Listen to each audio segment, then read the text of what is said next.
It's Saturday at 6. It's time for your weekly music and entertainment fix. Backstage with Sinéad and Mhórdha. With all the best music, interviews, and live sessions. Live from the Radio Nova studios in the Dublin Docklands.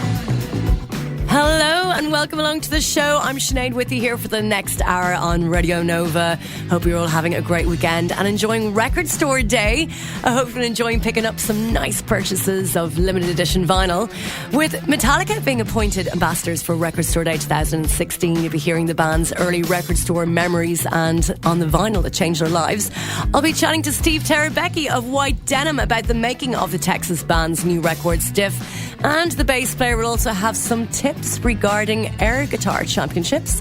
Kitty, Daisy and Lewis are in the live room. I'll have brilliant music from Ones to Watch, the Irish band Fan Club. Plus, there'll be music news and the entertainment guide. Backstage on Radio Nova. So today is Record Store Day 2016. This is the biannual event which focuses on releasing limited edition special items only available at independent music stores. Metallica have been appointed ambassadors for Record Store Day 2016. They have a great offering for you this year. I know Tower Records on Dawson Street is open until 8 o'clock tonight, so you still have time to get your hands on it. Before I tell you about that and before you hear from the guys themselves, let's take something classic for Metallica now. This is Enter Sandman on Nova.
Metallica on Radio Nova enters Sandman.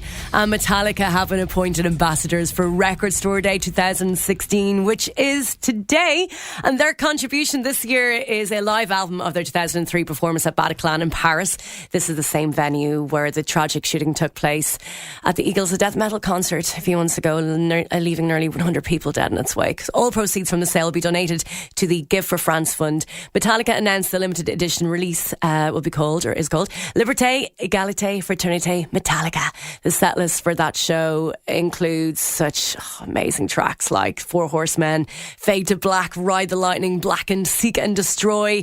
You can get your hands on that today. It is Record Store Day today. And last year's Metallica Record Store release was a replica of their No Life to Leather demo cassette, and it was the highest selling Record Store Day item ever. Drummer Lars Ulrich couldn't be happier to be participating in Record Store Day. He said the following: independent record stores are part of Metallica's DNA. They've been pivotal in shaping each one of us into the music fanatics we've all become. We cannot be any prouder to be Record Store Day ambassadors for 2016. We're looking forward to screaming from every rooftop about everything independent record store and beyond. Here's more from Lars. We've been lifelong supporters of record stores and indie retail because, that's blank, so I should just talk. Because, speaking for myself, because that's how I grew up.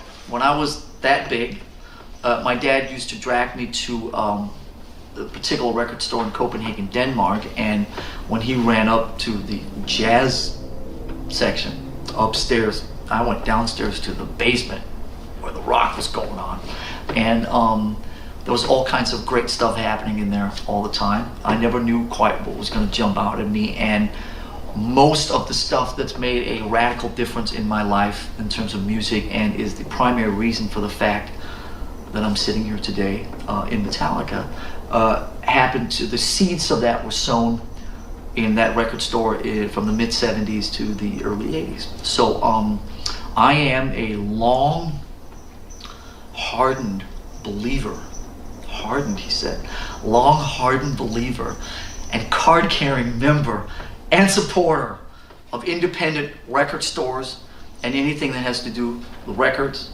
vinyl. Throw cassettes in there. There's no reason 8 tracks should have a bad rap in this. And all this good you see here, look at all these records. Look, Al Biamoli, Herbie Hancock, Tower of Power. I think we're on Robert Trujillo's records. Black Sabbath. Who? Black Wolf. The new Black Wolf is here. Whoa. I'm getting kind of next level here. John McLaughlin. Wow. What else do I have here? Level what? Level 42? Wow. And the actual HQ Metallica Studio record player right here. Look at that cool logo. Anyway, this is all real, and we are, and I am, championing and lifelong supporters of all things record stores. So there you go. Take that with you. Now we go to page 5 over here. An early memory of a record store for me is, I just told you all about Bristol Music Center in Copenhagen, Denmark in the 70s when I was that big. Lars Ulrich of Metallica. Now here's a word from Kirk on his early record store memories. When I was 15 years old, I used to take public transit an hour from my house to Berkeley, California, and I would go to 2 record stores, Rather Rich Records and Rasputin Records. Rasputin Records still exists. And I would go immediately to the import section to see if any new heavy metal records had come from Europe. And, you know, that was my weekly thing, was to make the migration out to Berkeley, go straight to the import section and see if there were any new albums by UFO, Scorpions, Motorhead, Tigers of Pantang, Judas Priest, you know, the whole bit. And that was even before there was a heavy metal section in record stores. It was under the title Hard Rock back then. And I did that for a good, 3 or 4 years and built up my heavy metal record collection that way. And in the meantime, just learned a lot about music, because that was my conduit to what was going on in the heavy metal scene in Britain and Europe as a whole. And those records informed my playing style and had a lot to do with influencing me and really developing my musical aesthetic that I have with me today. And so record stores for me are super important in that I kind of developed my own sort of musical path while being in record stores and interacting with everything record stores had to offer. Kirk Hammett of Metallica talking about his early record store memories. And Metallica are this year's official ambassadors of Record Store Day. And you still have time left. I know Tara Records on Dawson Street is open until 8 o'clock, so you can still pick up some nice limited edition vinyl. Yet to come on Backstage this evening, I'll be chatting to Steve Terabecki of the brilliant Texan band White Denim. Kitty, Daisy and Lewis are in the live room. I'll have music from Ones to Watch, an Irish three-piece by the name of Fan Club. Connor Irwin of Radio Nova is up next with the music news. He has some very exciting news to announce regarding this next band. From Radiohead, this is the Bends on Nova.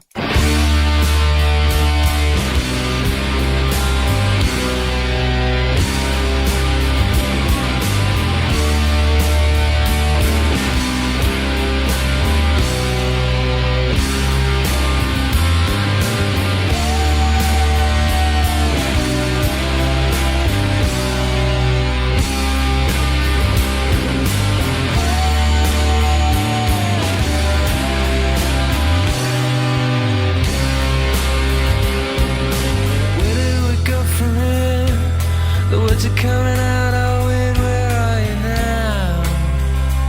When I need you, alone on an airplane, falling asleep against the window pane, my blood will thicken.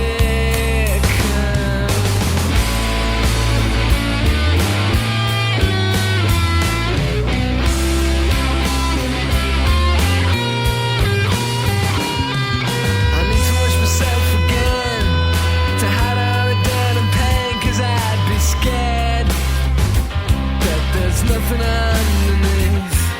Who are my real friends?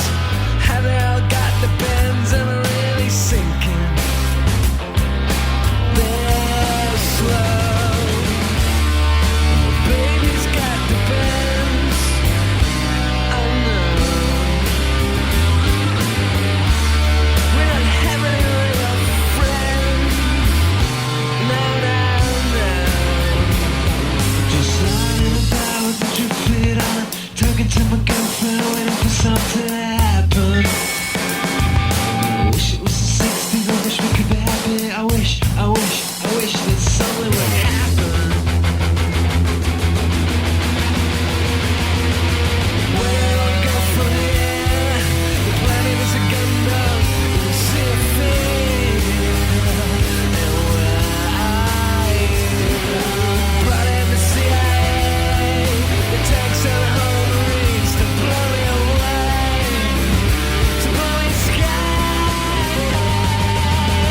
Backstage.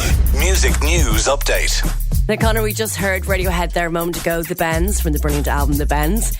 And you have some very exciting news to report on regarding this amazing band. The band's manager, David Message, has said that the album will be released in June. He was doing an in-conversation event in an East London bar called the Wanstead Tap. How great is that for a name? And according to a tweet from the venue, he confirmed a June release date during the event and said the album will be like nothing you've ever heard before. So that's pretty exciting news. Yes, it is. Can't wait to see them at Primavera this June. And then a new record to follow. Nice. So what's the latest regarding Noel Gallagher? Yeah, we had the news this week that Noel Gallagher revealed he's halfway through making his next album. He says he'll be back in studio during May when he gets a bit of time, and he's hoping to be finished by Christmas. But he said that is absolute best case scenario, that it's done in time for Christmas.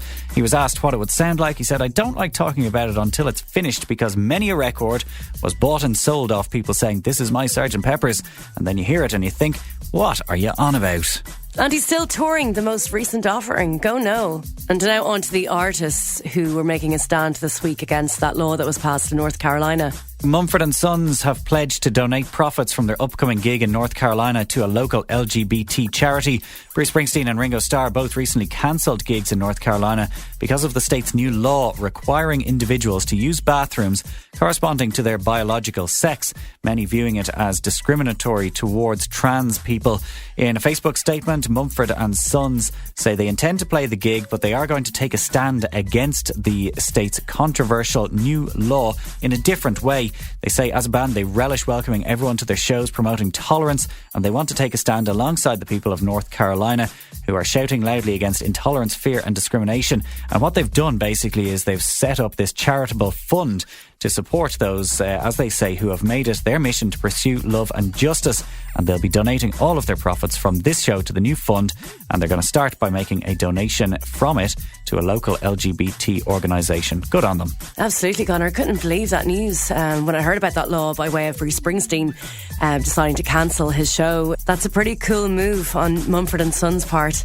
Well, Connor Irwin of Radio Nova, thank you very much for bringing us up to date on all the latest stirrings within the music world. Cheers, Sinead. Chat to you next week. And now it's time to hear about what new music is in store across Radio Nova. Greg Cochran, it's over to you. Thanks, Sinead. A little bit different this week. We're going kind of down to the deep south. Michael Hobby and Bill Satcher grew up in Newbury, South Carolina, and they started writing songs at the age of 15. They're a little bit older now. She comes rolling right over the tip of my tongue so easy. 1,000 Horses are an American country rock group formed 6 years ago in Nashville, Tennessee. Michael Hobby and Bill Satcher, along with Zach Brown and Graham DeLoach. The first EP, 1,000 Horses, released under Interscope Records 6 years ago. They've now signed with Republic in Nashville, but making big inroads into rock as well. 1,000 Horses, Smoke is this week's new tune. We like it a lot.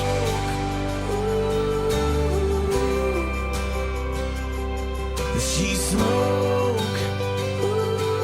That's new music on Nova. I'm Greg Cochran. I'll talk to you soon. Sinead. Thanks, Greg. I'll chat to you next week. So, yet to come on Backstage, I'll be talking to Steve Terabecchi, bass player of the brilliant band White Denim. Kitty, Daisy and Lewis are in the live room, and I've got new music for you from an incredible band. They're ones to watch. They're called Fang Club. They're from North County, Dublin. They're up next here in Nova. Backstage on Radio Nova.